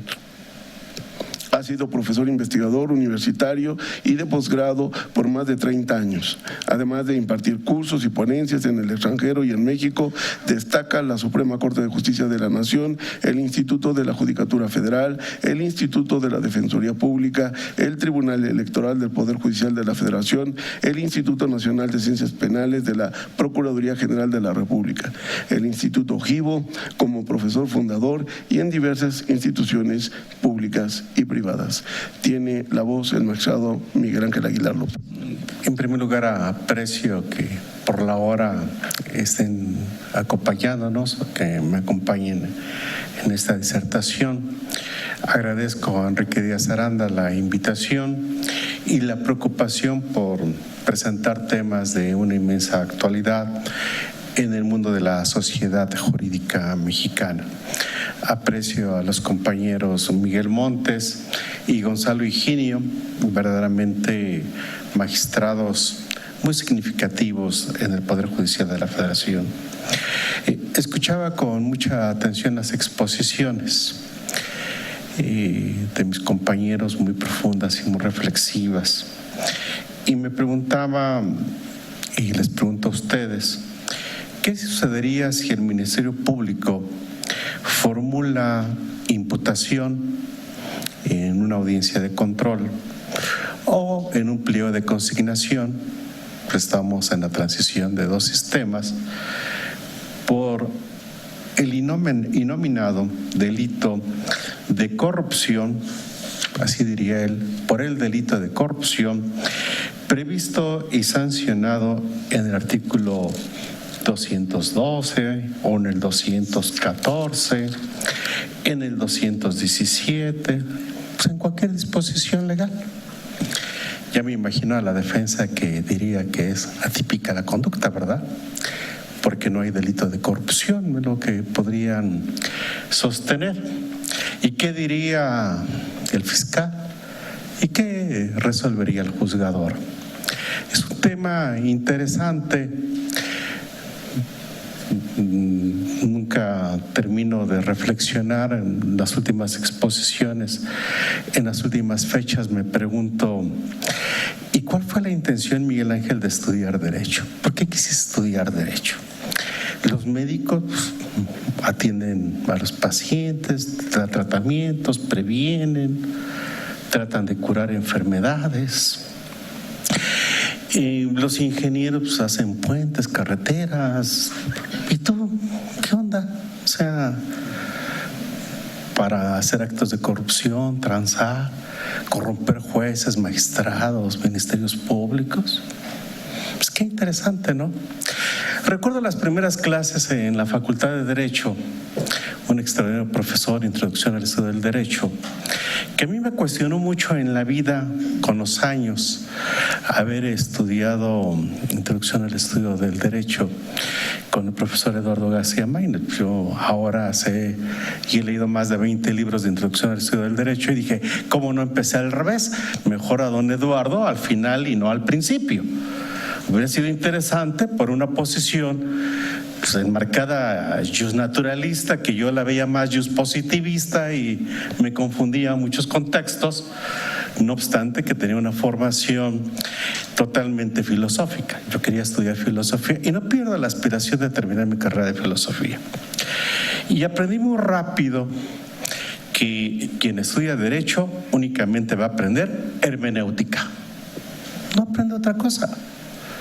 Esto es desentrañar el real y verdadero sentido de las normas jurídicas llamadas leyes para hacer abstracción, subsunciones y resolver problemas jurídicos y sociales.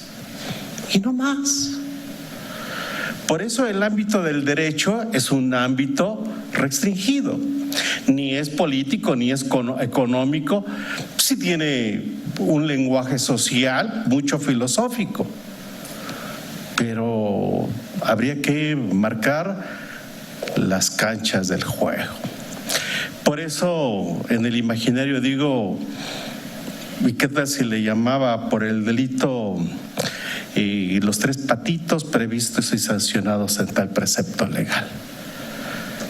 Quiero preguntarme en voz alta estos contextos para decirle al fiscal, ¿qué crees? Como no le pones el nombre correcto, en lugar de ponerle Tony y no Antonio, pues lo exonero. Creo que habría que hacer reflexiones muy profundas. No sé si la vida me puso en un lugar.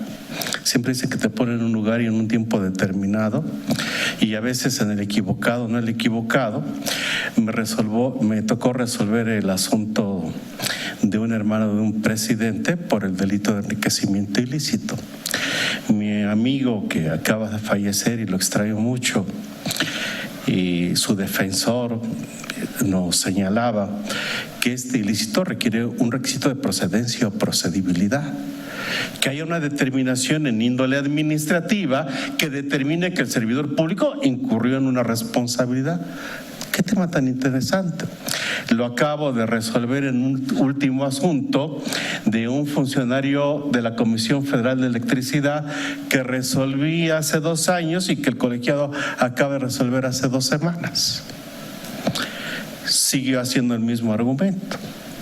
Segundo argumento que se hacía él en esa época: enriquecimiento ilícito viola la presunción de inocencia. Fue el año de 1999, casi 2000. Busqué y no había presunción de inocencia en la Constitución. Entonces nos tendríamos que preguntar, ¿hay presunción de inocencia en este momento? Y tercer argumento, pero impresionante, dice, pero además al imputado servidor público se le revierte la carga de la prueba. Y eso va en contra de cualquier sistema acusatorio. Extraordinariamente, empezamos a hacer algún estudio en ese aspecto, pero ver mucho derecho comparado. La época de la renovación moral del presidente Zedillo, cuál era el contexto, cuál era el concierto, cómo se ventilaban los tribunales constitucionales en el mundo, cuáles eran las políticas, qué sucede en Bélgica, en Alemania, en Inglaterra, en Australia, cuáles son los estándares probatorios para sancionar a un servidor público, cómo emerge desde hace décadas y décadas el derecho administrativo sancionador en Alemania y nosotros incipientemente tratamos de adoptarlo.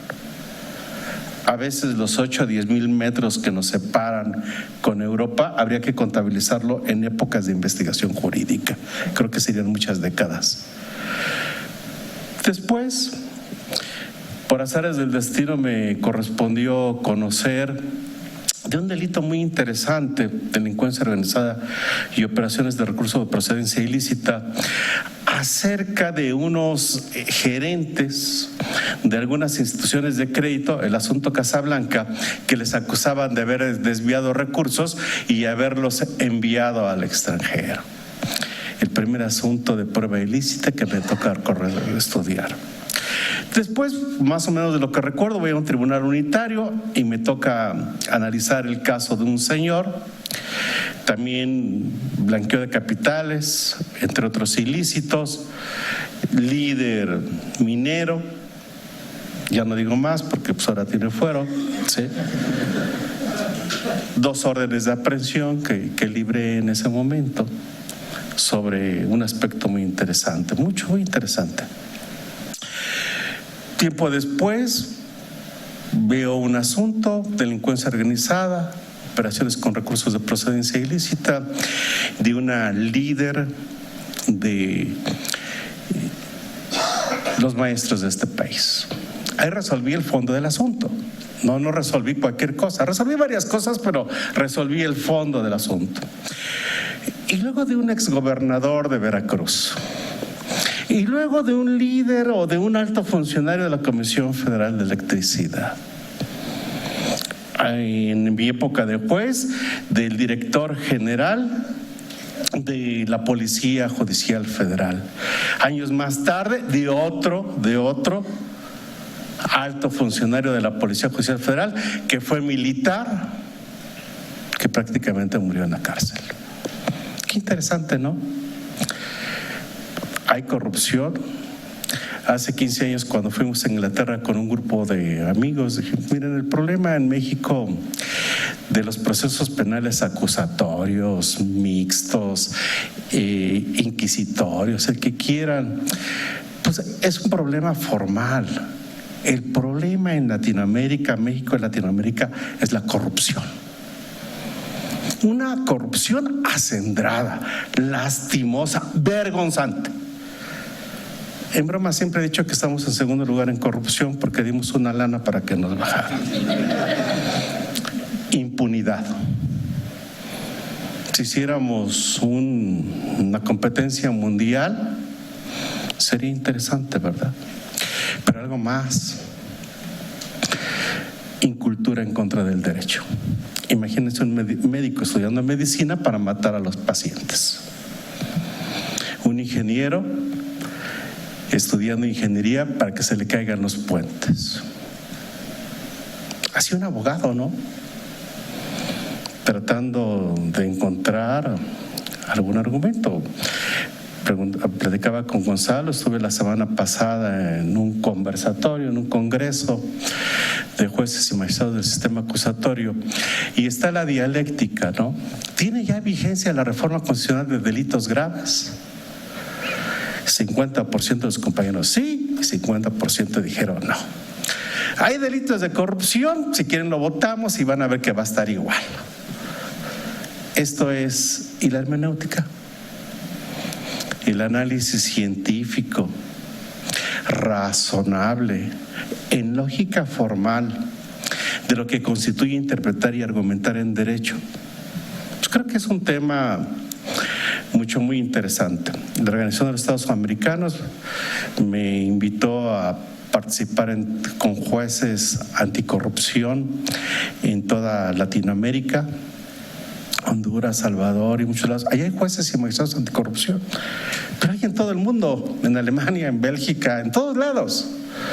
Aquí se proponen ministros anticorrupción y cómo no puede haber, ¿no? Pues en todo el mundo hay, nada más que no todos son abogados. Yo bueno, no porque vaya a ser ministro, además no me disgustaría, ¿no? Pero cómo operan en los contratos de asignación de concesiones. En muchos lados los jueces no son abogados. Hay que ser expertos financieros y en muchos sentidos para saber cómo se manejan las cosas, ¿no? Dicen los compañeros, una fiscalía eficiente pues requeriría de estos temas. Sin lugar a dudas, una enorme complejidad al realizar estos temas. Pero ¿cómo se advierte del mundo? ¿Por qué las políticas anticorrupción? Nadie puede negar que todo emerge de Estados Unidos porque sus grandes compañías corrompen a todos los países del mundo y principalmente a los latinoamericanos. Las grandes empresas ven y dan dinero, pero extraordinario, supermillonario.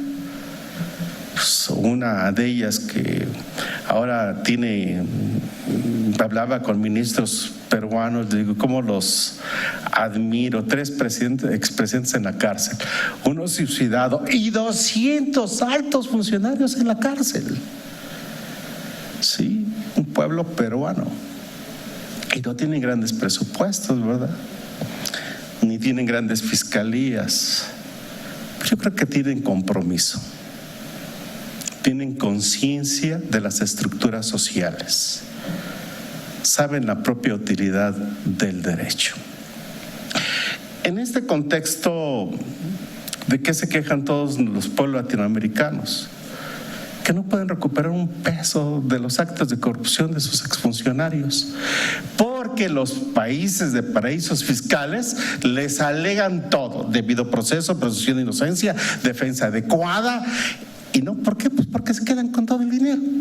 Paradigmático, pero son miles de millones de dólares. No respetas la presunción de inocencia. No le ejerciste la defensa técnica. Oye, pero ¿y mi dinero? Lo siento, ya es de nosotros. Hay estudios profundos y muy serios a este respecto. Por lo que yo creo, ahora advierto que Miguel Montes estudió filosofía, que Gonzalo tiene una maestría en filosofía. Pues yo apenas voy a tener una licenciatura, pero desde los 13 años me gusta la filosofía. Yo hubiera querido estudiar filosofía, aunque sea nada más para dar clases, ¿no? Ahora tengo un ahijado que va a estudiar filosofía y dice: ¿y qué futuro me ves? Le digo: pues no sé, pero ya por lo menos el aspecto lo tienes. Sí. Ya tienes la finta. Pues es un contexto filosófico. No puede haber un peso bueno que se vuelva malo. Ese es el fin, ese es el contexto. No hay otra razón u otra justificación. ¿Cómo lo instrumentamos? ¿Cuáles son las políticas públicas? ¿Cuál es la voluntad política de poderlo hacer en muchos de los esquemas? Traté de preparar un ensayo que se lo enviaré con toda oportunidad a Enrique. No está totalmente terminado, pero es uno de los temas que más me gusta. El tema de la corrupción. Y procuraré ser muy breve, Enrique. Conocemos algunas de sus causas, pero no logramos comprender cómo se concatenan para constituir un modo de vida. Observamos que tienen consecuencias negativas en el crecimiento, pero los dejamos operar. Sabemos que dañan la economía familiar de los más necesitados, que profundiza la desigualdad y que disminuye el bienestar, pero optamos por practicarla. Identificamos a los que lo cometen, pero los premiamos con puestos de gobierno y un lugar privilegiado en la sociedad. Estudiamos casos exitosos para erradicarla, pero no la replicamos. Los condenamos, pero los justificamos. Hablamos, claro está, de la corrupción. María Amparo Casar, quien en su libro Anatomía de la Corrupción, Instituto Mexicano de la Competitividad, grafica lo que sucede en nuestra nación. Es más, a veces decimos ojalá tenga un puesto pues para también poder entrar a ese medio. Alguien dijo que es un contexto cultural, no es cierto. Fui magistrado en Nuevo Laredo, Gonzalo, y el peor mexicano, el peor cuando cruza la frontera se porta bien. No es un contexto cultural, es un vacío de autoridad, es un vacío de hacer cumplir las normas jurídicas. El peor del peor, a ver que se pase del otro lado y que haga lo que hace aquí, o que le diga a un policía da cómo no, nada más, a ver cómo le va. O que le diga al juez de la corte y qué tal, de cómo nos vemos. Si los abogados del Chapo le dijeron, su señoría, queremos amnistía para cobrarle honorarios a nuestro cliente, y el juez le dijo, bajo su responsabilidad, esta corte no da amnistía. ¿Qué significa? Que si le evidencia a la fiscalía que cobraron honorarios provenientes ilegalmente, como en muchas partes del mundo se les enjuicia, se les procesa. Hoy en día el contexto del derecho, más de un conjunto de normas jurídicas, el repensamiento filosófico es que debe ser un conjunto de valores éticos y morales. La metamorfosis está en cambiar a la verdad, a la legalidad, pero sobre todo dar un contenido ético profesional y moral personal. De otra forma, la norma jurídica per se no podría ser absolutamente nada. Los compañeros han definido perfectamente muy bien lo que es un acto de corrupción. Advertimos mecanismos internacionales de combate a la corrupción. Desde hace 15 años México se une a la Convención Interamericana contra la Corrupción de las Organizaciones de los Estados Americanos y la Convención para combatir el cohecho de servidores públicos extranjeros en transacciones comerciales internacionales de la Organización para la Cooperación y el Desarrollo Económico. La Organización de las Naciones Unidas implementa la Convención Interamericana contra la Corrupción en un tratado que 34 países han signado escrupulosamente. Se combate no tan solo al servidor público, a quien participa el particular, pero también a las personas morales. El estudio de la responsabilidad de las personas morales en todo el mundo se entiende como una consecuencia de actos de particulares, de personas físicas, para coadyuvar en su sanción cuando son empleadas. Así se entiende en todo el mundo. Por eso no hay teoría del delito de las personas morales, por lo menos en Australia, en Inglaterra y en Alemania, porque son cuestiones consecuencia. Se abarcan todos los aspectos, personas morales oficiales y particulares, sindicatos, la iglesia, ¿sí? Actos de gobierno. En México la responsabilidad de persona moral no abarca a las iglesias, ¿sí? Ni tampoco a los actos de gobierno. Ya lo dijeron los compañeros, Miguel de la Madrid, Ernesto Zedillo, Vicente Fox, y Felipe Calderón, Enrique Peña Nieto, todos han establecido las políticas públicas respecto de actos de corrupción. Sin embargo, sin ningún resultado, en ninguna especie y en ningún contexto. Hablaba la semana pasada la Confederación de Tribunales de Derecho Administrativo Sancionador y me dicen que siguen sancionando a los carteros, principalmente a los policías, y todavía a ningún servidor público de nivel. ¿Sí? Aún todavía no hay ese contexto.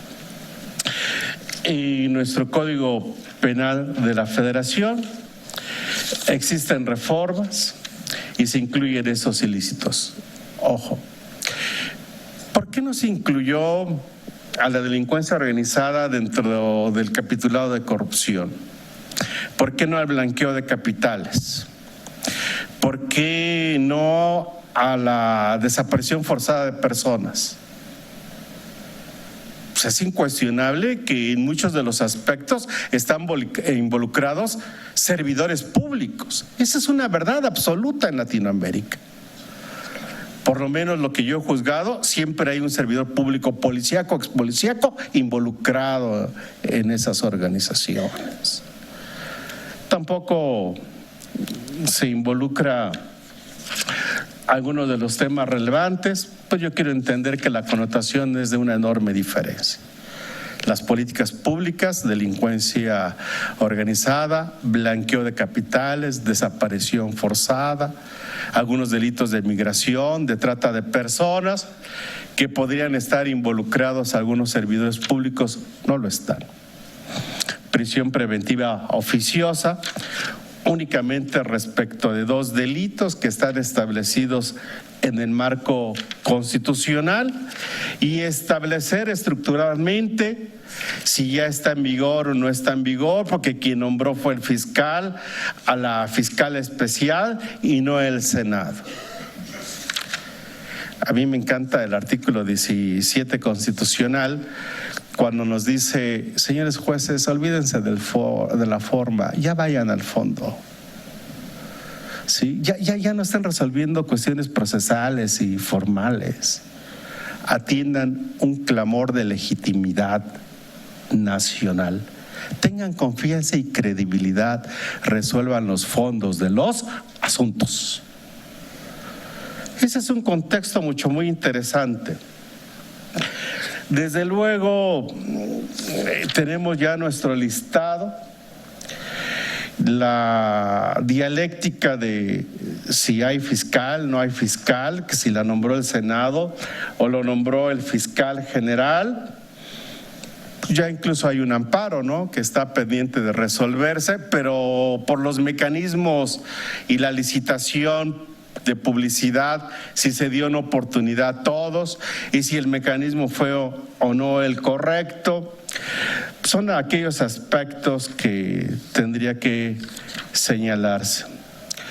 Desde luego que la política criminal en el mundo señala que por la inmensa gravedad tienen que estar separados de los ámbitos de la corrupción de los servidores públicos, la delincuencia organizada, los blanqueos de capitales, las desapariciones forzadas.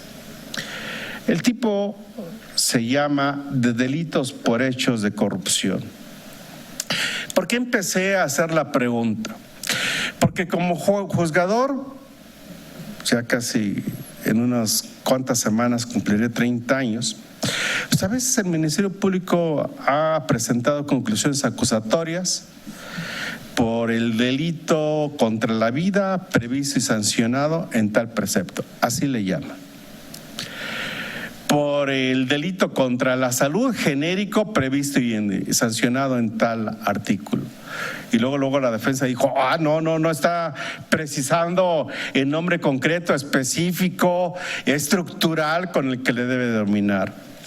En la propia estructura del derecho habría que entender la última razón del derecho, el derecho general, el derecho especial, el derecho objetivo, el derecho subjetivo y las políticas públicas del ius puniendi y el ius poenale.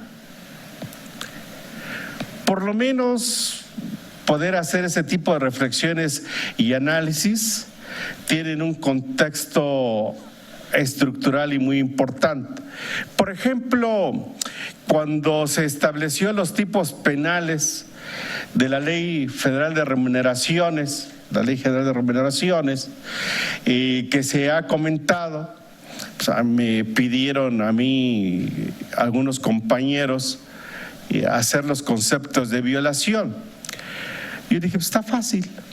¿Por qué está fácil, Miguel Ángel? Porque no tienen bien jurídico tutelado, violan el principio de taxatividad, ¿sí? Y dijeron: a ver, hazte los conceptos. Pues los hice, se los mandé y nos dio la razón la Corte. Dije: bueno, pues ya sé de qué me voy a dedicar ahora que ya no sea magistrado, ¿no? Sí, voy a poner una consultoría, ¿no? Sí hay fallas técnicas. Pues el legislador aún todavía carece de muchos aspectos, ¿no? En el mundo se dice es que el legislador tiene un enunciado primario y al juzgador le corresponde la integración y aplicación de la norma jurídica. Son temas muy interesantes que tendríamos que plantearnos sobre esos aspectos. Por ejemplo, en el delito de operaciones con recursos de procedencia ilícita, 3 temas son los más interesantes. Operaciones con recursos. Se debe de acreditar el delito originario, ¿sí? No se puede penar al delincuente del delito originario por el blanqueo de capitales. ¿Qué significa? Que si un servidor público desvía miles de millones de pesos del erario federal o del área gubernamental y compra yates, casas, bienes inmobiliarios, pues es nada más por el delito de originario, ¿no? El acto propiamente de corrupción en sus diversas estructuras, el desvío, ¿verdad?, de los recursos, pero ya no por delincuencia organizada. Esos son los argumentos que hoy en día nos hacen los abogados más famosos de los casos más famosos. Y únicamente dicen ellos que Miguel Ángel hace 17 años escribió un ensayo en donde únicamente el delito originario es el delito contra la salud, porque es la emigración del 115 bis del Código Fiscal al 400 bis del Código Penal Federal. Y dije, bueno, ¿y qué acaso no conocemos la dogmática jurídico-penal? La evolución estructural bajo una base científica de racionalidad para entender y ponderar las normas jurídicas para hacer todo ese sinfín de explicaciones. Hablaba en la última locución Enrique acerca del artículo 1. Miguel Montes hablaba del contexto de jueces constitucionales y Gonzalo permeaba en ese propio sentido. Yo creo, Enrique, que no es nada más cómo tutelar conforme al párrafo 1 del artículo 1 los derechos humanos. Todo orden de gobierno, los jueces pertenecemos a ese orden de gobierno. Sí, tenemos en el justo equilibrio de la balanza de Temis 2 fines importantes. Efectivamente, la tutela de los derechos humanos bajo un Estado democrático de derecho donde la persona sea el fin del Estado, pero en el otro tenemos un Estado de control social donde el interés sea el propio Estado y su estructura social. Preservar un orden constitucional y la tutela de los derechos humanos. ¿Se imaginan a Temis desbalanceada? No. ¿Cómo lograr? Por eso el artículo 1 constitucional nos dice algo importantísimo. Todos los mexicanos son iguales. Yo no entendía cuando decían que los delincuentes imputados del sistema anterior no tendrían ningún beneficio porque eran de un sistema anterior. Yo dije, entonces hay mexicanos de primera y de segunda. Tuvieron que esperar 6 años. 6 años estuvieron en la cárcel muchas gentes para que la corte les dijera, son iguales, no entienden esto. 6 años. Y luego dice la corte, y bajo un marco de bloque constitucional o jerarquía normativa, la Constitución, esa tutela de igualdad y desigualdad en las circunstancias que se advierten de discriminación o de violencia que afecte la vulneración, es bajo un bloque de la Constitución y de los tratados, bajo ponderación, primero la Constitución y luego los tratados. Pero a mí me gusta el criterio constitucional que le llamo doctrina de restricciones. Conste, no derecho penal del enemigo. Con las restricciones que esta Constitución preserva. La restricción es la voluntad de los padres fundadores de una nación. Tienes estos derechos restringidos, tienes derecho a la libertad, pero una orden de aprehensión te la restringe. ¿sí? Y hay 3 restricciones: delincuencia organizada, prisión preventiva oficiosa y el arraigo en ciertos casos. ¿Y qué dijo la Corte Mexicana? Prevalece la teoría de las restricciones, porque eso pertenece a la política de Estado nacional. Interpretación conforme, pro persona y la tutela judicial efectiva. Qué interesante sería en este país cuando los jueces, ¿sí?, inapliquemos normas jurídicas y hagamos un verdadero control difuso de la Constitución. Será otra nación, otro contexto. No necesitamos controles directos. Pero ya Tienza, ya varias personas, no digo porque hay unos mexicanos y muy respetados, dicen, pero ¿cómo los jueces mexicanos pueden hacer controles difusos? Si nada más hacen machotes y formatos y esperan jurisprudencias. Sí, sí podemos. Aquí hay 2 magistrados que lo pueden hacer excelsamente. Y en ese propio contexto, ¿cómo complementamos? Con el recurso efectivo, acceso a la justicia y justicia eficiente y eficaz.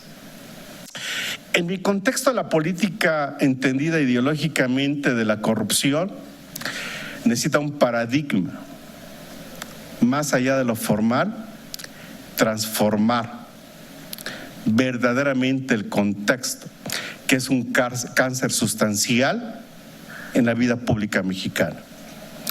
Tratar de entender si está en vigor, no está en vigor, si esto y aquello, es como seguir pidiendo el carnet vigente, actualizado, para recibir un servicio médico del paciente que está grave y que está enfermo. ¿Sí? O poder tener en consideración o creer, ¿sí?, que la corrupción somos todos y esto es lo que heredaremos a una nación. Por su atención, muchas gracias.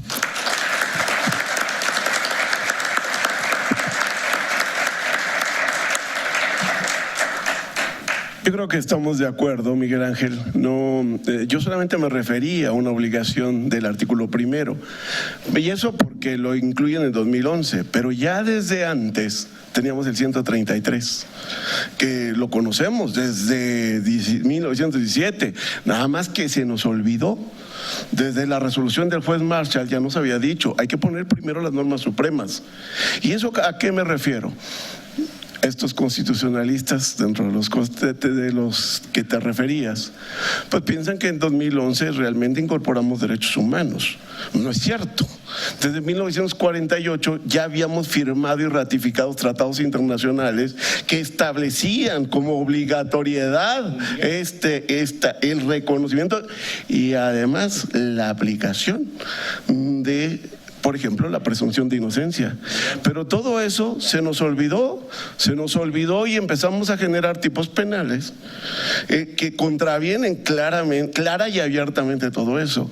Es decir, tenemos, yo creo que realmente criterios comunes, ¿no?, y que por diversas vías tenemos que hacer esta labor hermenéutica, ¿no?, tomando en cuenta que la norma no solamente tiene una interpretación gramatical, sino también la tiene teleológica, la tiene sistemática, la tiene histórica. Ese día de ese control difuso, donde empecemos con todo este debate y todo su alcance, encontraremos que hay muchas disfunciones dentro de la misma Constitución que permiten una serie de violaciones a derechos humanos, Estado de Derecho, en fin.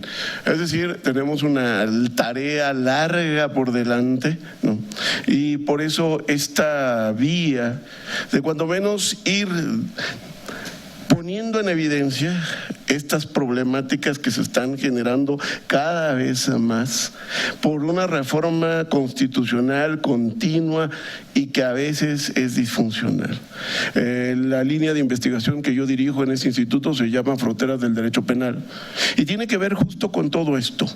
¿Cómo es que se ha ido utilizando de manera indebida el derecho penal, ¿no?, y metiéndose en cuestiones que no deberían lo referiste muy bien. En el caso del compliance, la responsabilidad de las personas jurídicas y cómo afectan las empresas. Precisamente ese será el tema de la siguiente mesa, que la iniciaremos a las 17:30, dado que nos recorrimos un poco en el horario. No será en este auditorio, sino en el aula Centenario, que está en el segundo piso. Están todos ustedes cordialmente invitados. Agradecemos nuevamente a nuestro panel de lujo. Pido por favor un fuerte aplauso para ellos.